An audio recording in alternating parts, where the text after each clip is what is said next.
एकानी कमेंट केलाय, कमेंट काय मेसेज केलाय, बोलतो भाऊ तू बोलतो लय, रिक्षा चालवायच्या अगोदर तू करायचं काय? तर आता भाऊ सांगतो मी रिक्षा चालवायच्या अगोदर करायचो काय.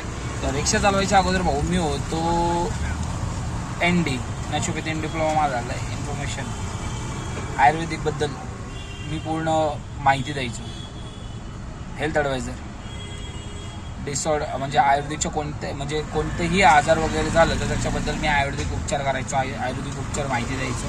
पण कसं असतं ना, आपण कोणावरती विश्वास ठेवून आपण काहीतरी करतो करायला जातो, तर करायला गेल्यानंतर ना काही जण आपल्याला फसवतात ना, त्यावेळेस त्या गोष्टीमधला रस उडतो. त्या कारणामुळे मी रिक्षामध्ये आलो. पण भाऊ तू प्रश्न केला ना तर 1,00,000 मोलाचा केला. कारण की मी बघितलं, आपण आता रिक्षा चालवतो तर बऱ्याच आपले रिक्षा बांधव असतात, त्यांना रिक्षामध्ये बसून कमरेचा त्रास, गुडघ्यांचा त्रास, ॲसिडिटी, मूळव्याध, डोळे, केसे, जे पण तुम्हाला सांगतो भावांनो, जे पण तुम्हाला कोणत्याही इश्यूज असतील तुम्ही मला विचारा. मी तुम्हाला प्रत्येक आजाराबद्दल घरगुती उपाय करायचा काय हे सांगेल.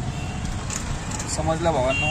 तर मग टोटली हाडांचे, त्वचाचे, डोळ्यांचे, कानाचे, नाकाचे, दाताचे, हार्टचे, लिव्हरचे, वजनाचे, या सगळ्या आजारावरती, खास करून पोटाचे आणि मूळव्याधाचे 100% उपाय. आणि आपण जे सांगणार 100% उपाय म्हणजे 100% आजार क्लिअर होणार म्हणजे होणार, याची गॅरंटी आहे. पण कसं असतं, सिच्युएशननुसार आपण प्रोफेशनल बदललेलं आहे, पण आपण तुम्हाला सर्व माहिती देऊ शकतो आणि सगळ्या प्रॉब्लेम. तसं मी मूळव्याधावरती औषधही देतो, पोटाचे इश्यूज असतील, वजनावरतीही औषधं देतो.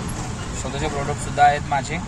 तर वाटते कोणाला मूळव्याधचा, रक्ताचा, खाजेचा, कोंबाचा, भगेंदर, फिशर, पिस्तुला, चुंबळ, चमडीचं, बाथरूमला, पोटाचे, संडासचे काही त्रास असेल तर भावांना मला सांगा, तुमचे प्रॉब्लेम सगळं क्लिअर करतो. जय हिंद.